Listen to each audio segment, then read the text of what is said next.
And how did Lady Brandon describe this wonderful young man? Asked his companion. I know she goes in for giving a rapid précis of all her guests.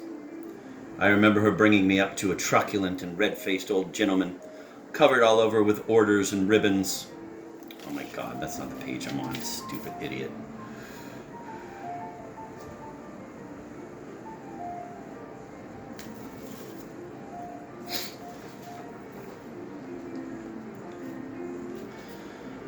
The wind shook some blossoms from the trees, and the heavy lilac blooms with their clustering stars moved to and fro in the languid air.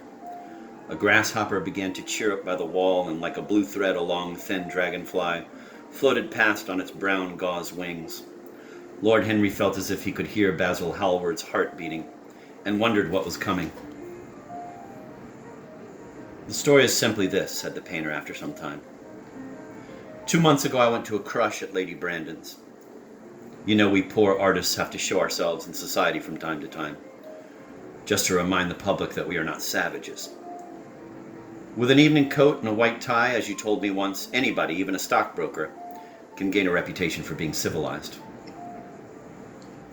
Well, after I had been in the room about 10 minutes, talking to huge, overdressed dowagers and tedious academicians, I suddenly became conscious that someone was looking at me. I turned halfway round and saw Dorian Gray for the first time. When our eyes met, I found that I was growing pale. A curious sensation of terror came over me. I knew that I had come face to face with someone whose mere personality was so fascinating that if I allowed it to do so, it would absorb my whole nature, my whole soul, my very art itself. I did not want any external influence in my life. You know yourself, Harry, how independent I am by nature. I've always been my own master, had at least always been so till I met Dorian Gray. Then, but I don't know how to explain it to you, something seemed to tell me that I was on the verge of a terrible crisis in my life. I had a strange feeling that fate had in store for me exquisite joys and exquisite sorrows. I grew afraid and turned to quit the room. It was not conscience that made me do so, it was a sort of cowardice. I take no credit to myself for trying to escape. Conscience and cowardice are really the same things, Basil. Conscience is the trade name of the firm, that is all. I don't believe that, Harry. And I don't believe you do either. However, whatever my motive, and it may have been pride, for I used to be very proud, I certainly struggled to the door. There, of course, I stumbled against Lady Brandon. You are not going to run away so soon, Mr. Hallward, she screamed out. You know her curiously shrill voice. Yes, she is a peacock and everything but beauty, said Lord Henry, pulling the daisy to bits with his long, nervous fingers. I could not get rid of her. She brought me up to the royalties and people with stars and garters, and elderly ladies with gigantic tiaras and parrot noses. She spoke of me as her dearest friend. I had only met her once before, but she took it into her head to lionize me. I believe some picture of mine made a great success at the time. At least had been chatted about in the penny newspapers, which is the 19th century standard of immortality. Suddenly I found myself face to face with the young man whose personality had so strangely stirred me. We were quite close, almost touching. Our eyes met again. It was reckless of me, but I asked Lady Brandon to introduce me to him. Perhaps it was not so reckless after all. It was simply inevitable. We would have spoken to each other without any introduction, I'm sure of that. Dorian told me so afterwards. He, too, felt that we were destined to know each other. And how did Lady Brandon describe this wonderful young man? Asked his companion. I know she goes in for giving a rapid précis of all her guests. I remember her bringing me up to a truculent and red-faced old gentleman covered all over with orders and ribbons, and hissing into my ear in a tragic whisper, which must have been perfectly audible to everybody in the room, the most astounding details. I simply fled. I like to find out people for myself, but Lady Brandon treats her guests exactly as an auctioneer treats his goods. She either explains them entirely away or tells one everything about them except what one wants to know. Poor Lady Brandon, you are hard on her, Harry, said Hallward listlessly. My dear fellow, she tried to found a salon, and only succeeded in opening a restaurant. How could I admire her? But tell me, what did she say about Mr. Dorian Gray?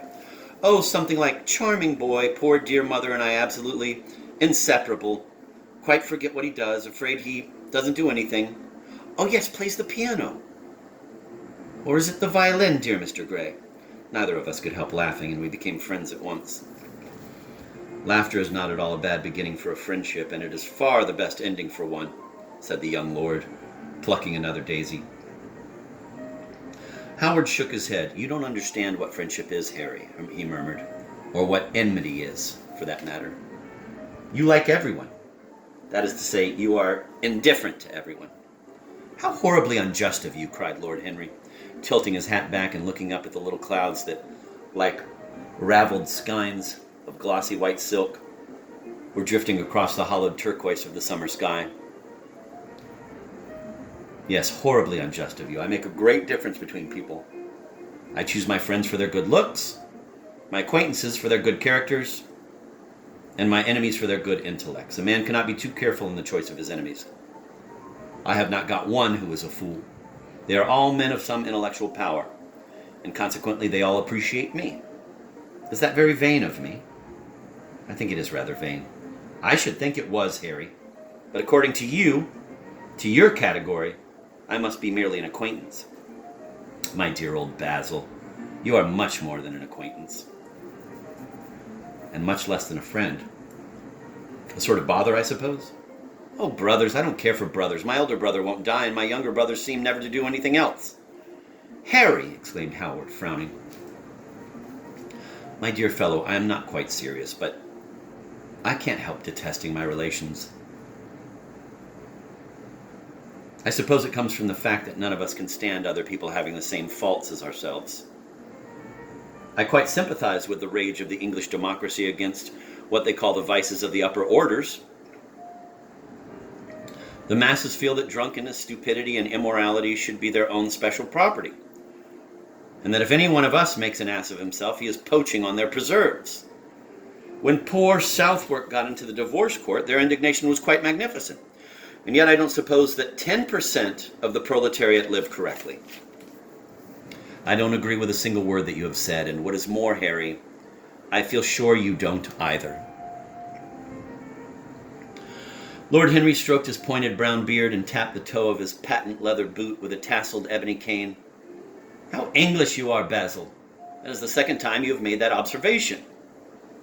If one puts forward an idea to a true Englishman, always a rash thing to do, he never dreams of considering whether the idea is right or wrong. The only thing he considers of any importance is whether one believes it oneself. Now, the value of an idea has nothing whatsoever to do with the sincerity of the man who expresses it. Indeed, the probabilities are that the more insincere the man is, the more purely intellectual will the idea be. As in that case, it will not be colored by either his wants, his desires, or his prejudices. However, I don't propose to discuss politics, sociology, or metaphysics with you. I like persons better than principles. And I like persons with no principles better than anything else in the world. Tell me more about Mr. Dorian Gray. How often do you see him? Every day. I couldn't be happy if I didn't see him every day. He is absolutely necessary to me. How extraordinary. I thought you would never care for anything but your art. He is all my art to me now, said the painter gravely. I sometimes think, Harry, that there are only two eras of any importance in the world's history. The first is the appearance of a new medium for art, and the second is the appearance of a new personality for art also. What the invention of oil painting was to the Venetians, the face of Antinous was to late Greek sculpture, and the face of Dorian Gray will someday be to me. It is not merely that I paint from him, draw from him, sketch from him. Of course I have done all that. But he is so much more to me than a model or a sitter. I won't tell you that I am dissatisfied with what I have done of him, or that his beauty is such that art cannot express it. There is nothing that art cannot express, and I know that the work I have done since I met Dorian Gray is good work, is the best work of my life. But in some curious way, I wonder, will you understand me? His personality has suggested to me an entirely new manner in art, an entirely new mode of style. I see things differently. I think of them differently. I can now recreate life in a way that was hidden from me before. A dream of form and days of thought. Who is it who says that? I forget, but it is what Dorian Gray has been to me, the merely visible presence of this lad. For he seems to me little more than a lad, though he is really over 20. His merely visible presence. Ah, I wonder, can you realize all that that means? Unconsciously, he defines for me the lines of a fresh school. A school that is to have in it all the passion of the romantic spirit, all the perfection of the spirit that is Greek. The harmony of soul and body. How much that is. We, in our madness, have separated the two and have invented a realism that is vulgar, an ideality that is void. Harry, if you only knew what Dorian Gray is to me. You remember that landscape of mine for which Agnew offered me such a huge price, but which I would not part with? It is one of the best things I have ever done. And why is it so? Because while I was painting it, Dorian Gray sat beside me. Some subtle influence passed from him to me, and for the first time in my life, I saw in the plain woodland the wonder I had always looked for and always missed.